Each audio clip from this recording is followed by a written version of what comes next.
It's that time of the week again, Ger. Folks can listen to the sultry tones this morning. Ooh, sexy. Yeah, it kind of works over the music a little bit. So this is the segment where we go around the world. We find out some stories that we might have missed from during the week, from all over this beautiful globe of ours. We might start in Kenya this morning, Ger.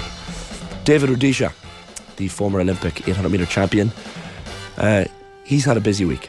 So he survived a plane crash in Kenya.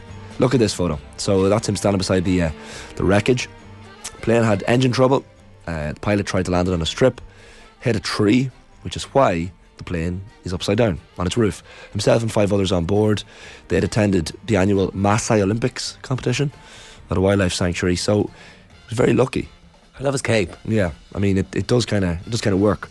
So it was a very, very close call for the former Olympic champion. He said it's a scary episode where you hold your heart in your hand as you pray to God. He was also the 2011 and 2015 world champion, of course, David Rudisha. But he has had these moments before. So we have a photo of 2019, a car accident David Rudisha was in. Whoa. Look at the state of that SUV. So this was an accident he was in August 2019. He was unharmed. His SUV collided with a bus on a highway near Koroka in his native Kenya. So, yeah, he hasn't raced since the summer of 2017. But David Rudisha must be counting his lucky stars. I mean, that's twice. That's amazing. It's pretty scary. The cape is also amazing. The cape was probably the best part. It's why I included the story. So that's where we wanted to go first, Kenya. The second place we wanted to go is Qatar. Back to Qatar. So the English players, they might be gone home from the World Cup, but they've brought a little furry friend with them, Dave the cat. So Kyle Walker and John Stones, you see them there in the photograph. Notice this cat was kind of hanging around the team, hanging around the group, especially around these two, a number of times back at their team hotel in Qatar. And they kept posting him up every time they would meet up, especially the two of them for coffee or whatever.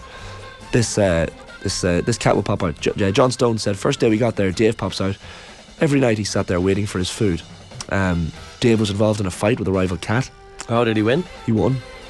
So Kyle Walker spoke about this. It was the day before the France defeat for England.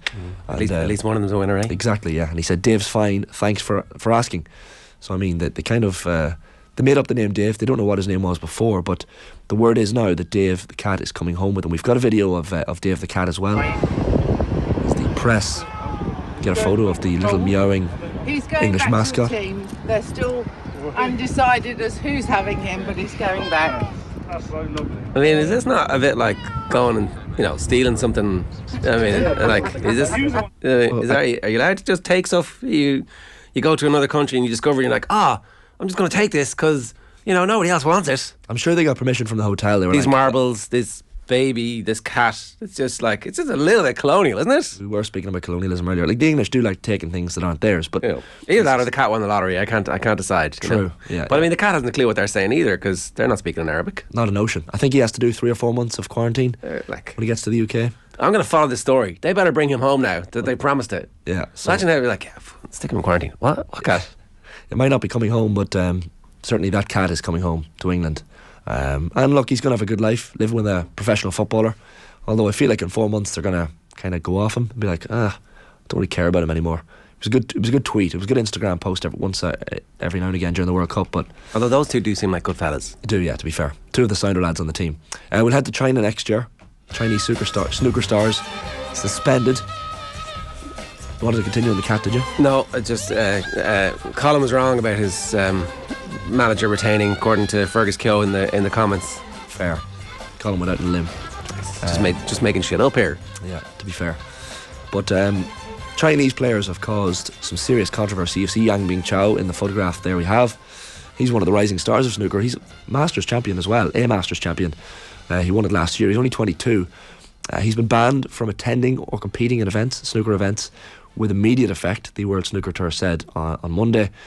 This is an ongoing investigation into allegations of manipulating matches. So it's kind of strange. I've seen some of the videos of games where allegedly this match fixing was due to have occurred, and it is a bit suspect. So snooker players are capable, because they're so skillful, of missing shots by such a narrow margin.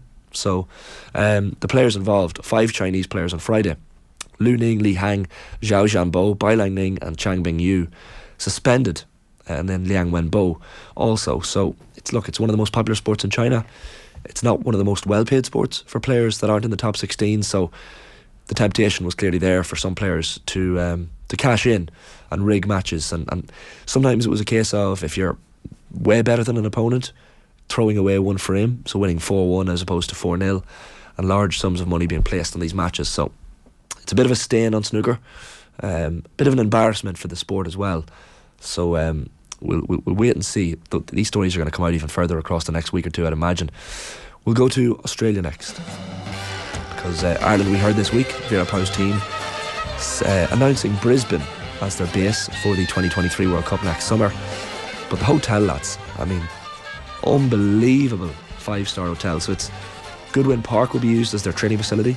They're going to stay at this nearby 5-star Emporium Hotel. Look at that. Brisbane's South Bank district. You've got a rooftop pool with the skyline of Brisbane in the background. You've got vast view of the city.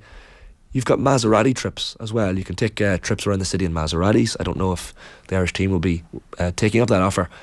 And helicopter experiences from the rooftop, which is quite remarkable. There's a lovely stock photograph of what could be Katie McCabe and her teammates stepping on and off a hotel in Brisbane at some point next summer.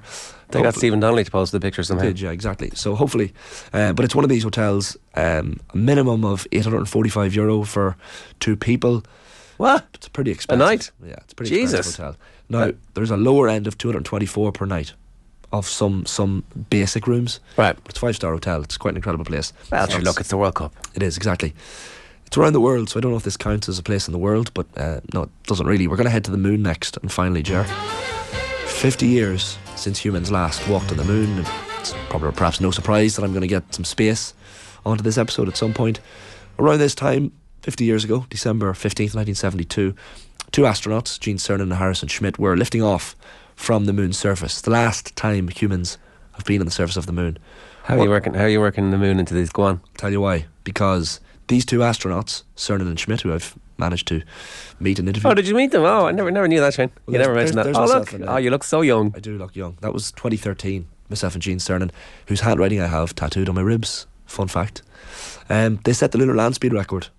So that's technically sport, isn't it? This is basically, you've just somehow managed to take over the show. Yeah, worm it in. Snooker, space, fantastic. Darts. Yeah, exactly. And Malachy O'Rourke all in space of an hour. Oh, brilliant. 18 kilometres per hour. And to think he nearly went home. To think I nearly went home this morning. That would have been a sad story of events.